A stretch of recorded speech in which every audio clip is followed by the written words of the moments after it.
बहुत समय पहले कपिलवस्तु में एक राजकुमार था जिसका नाम सिद्धार्थ था। सिद्धार्थ का जीवन सुख और ऐश्वर्य से भरा था, परंतु उनका मन हमेशा विचलित रहता था। एक दिन उन्होंने अपने महल की सुख सुविधाओं को छोड़कर सच्चे सुख और जीवन के उद्देश्य की खोज में निकलने का निश्चय किया। सिद्धार्थ ने जंगलों में कड़ी तपस्या की और सख्त साधना से उन्होंने अपनी आत्मा को परखा। इस सफर में उन्हें भूख, प्यास और थकान का सामना करना पड़ा, पर उन्होंने हर चुनौती को एक सबक के रूप में ग्रहण किया। सिद्धार्थ ही आगे जाकर महात्मा बुद्ध कहलाए।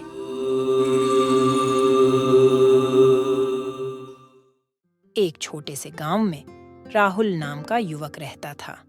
वह महात्मा बुद्ध के सभी पाठ को अपने जीवन में लागू करता था। वह जीवन में कुछ महान कर गुजरने की इच्छा रखता था, पर आर्थिक स्थिति और संसाधनों की कमी उसे हमेशा पीछे खींच लेती।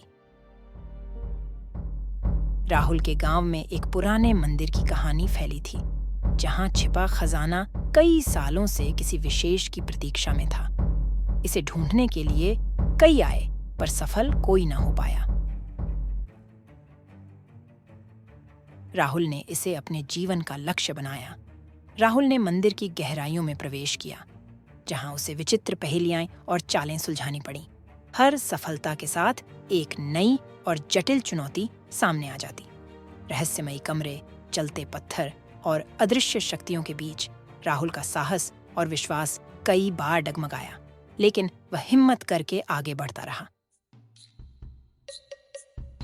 मंदिर के सबसे अंतिम कमरे में पहुंचकर राहुल ने देखा कि खजाना की जगह एक छोटा सा कमरा था, जिसमें एक पुस्तक रखी थी। पुस्तक में लिखा था, हर चुनौती एक सबक है। पहले तो राहुल को निराशा हुई, पर जैसे जैसे उसने पुस्तक के पन्ने पलटे, उसे समझ आया कि सच्चा खजाना ज्ञान और अनुभव ही है। और उसे महात्मा बुद्ध का पहला पाठ भी याद आ गया। वापस गांव लौटकर राहुल ने अपने अनुभवों को साझा किया और जो सीखा उसे दूसरों के साथ बांटा। राहुल ने सबको सिखाया कि जीवन में सच्ची सफलता और संतुष्टि उस खजाने में नहीं, बल्कि हर चुनौती के समाधान में छिपी हुई है। राहुल ने उस पुस्तक से प्राप्त ज्ञान और अपने अनुभवों का उपयोग करने का निश्चय किया। गांव वापस आकर उसने सबसे पहले एक छोटी सी पुस्तकालय की नींव रखी, जहां उसने मंदिर की खोज में पाई गई पुस्तक को साझा किया। राहुल ने किताबों और ज्ञान के महत्व को समझते हुए गांव के युवाओं को शिक्षा के प्रति प्रोत्साहित किया। राहुल ने गांव में एक सामुदायिक बगीचा भी बनाया, जहां हर कोई फल और सब्जियां उगा सके। इस बगीचे ने न सिर्फ गांव को ताज़ा उत्पाद प्रदान किए, बल्कि यह स्थान गांव वालों को इकट्ठा करने और उनमें सहयोग की भावना सीखने का भी अवसर प्रदान किया। राहुल की कहानी में एक मोड़ आता है, जब उसे अपने गांव के एक व्यक्ति ठाकुर का सामना करना पड़ता है।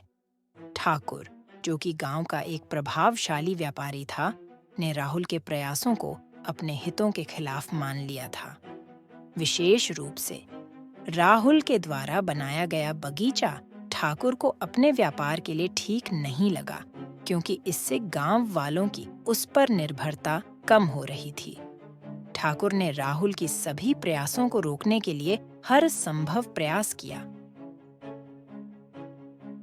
सबसे पहले उसने गांव वालों को भड़काने की कोशिश की कि राहुल उन्हें बेवकूफ बना रहा है। जब वह इसमें सफल नहीं हुआ, तो उसने बगीचे और पुस्तकालय के निर्माण में अपने पैसे और रुतबे से बाधा डालने की कोशिश की। ठाकुर ने वास्तव में एक ऐसी चाल चली थी जिससे राहुल और उसकी कार्यों को भारी नुकसान पहुंचा। उसने राहुल के बगीचे की जमीन पर अपना दावा जता दिया।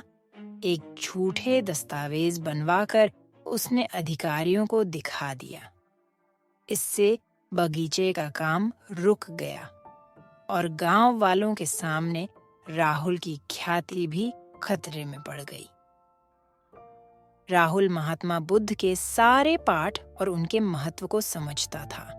राहुल हालांकि काफी परेशान हुआ, पर उसने बदला लेने के बजाय इस स्थिति का समाधान शांति और समझदारी से निकालने का निश्चय किया। उसने सबसे पहले सच्चाई जानने की कोशिश की और परिस्थितियों की गहन जांच पड़ताल की। राहुल ने गांव के कुछ सदस्यों की मदद से पुराने रिकॉर्ड्स और दस्तावेज ढूंढ निकाले, जिससे यह साबित होता था कि जमीन वास्तव में सामुदायिक उपयोग के लिए दान की गई थी। इस प्रमाणित सबूत के साथ राहुल ने अधिकारियों से संपर्क किया और सच्चाई सामने लाई। इस काम में राहुल ने ठाकुर के साथ बात करने की कोशिश की और उसे समझाया कि कैसे उनके काम गांव वालों के हितों के खिलाफ थे और लंबे समय में किसी का भला नहीं कर रहे थे। उसने ठाकुर को ये भी समझाया कि सहयोग और लोगों की भलाई ही असली में सफलता की कुंजी है। आखिर ठाकुर को अपनी गलतियों का एहसास हुआ। उसने राहुल और गांव वालों से माफी मांगी और बगीचे को बनाने में अपना समर्थन और सहयोग देने का वचन दिया। राहुल ने भी बिना किसी द्वेष के ठाकुर की पेशकश को स्वीकार किया। इस प्रकार राहुल ने न केवल महात्मा बुद्ध के पाठ को सही से समझा, बल्कि उस समझ को अपने जीवन में अपनाया। महात्मा बुद्ध के सभी पाठ जीवन में मार्गदर्शन करते हैं और राहुल ने इस बात को भली भांति समझा।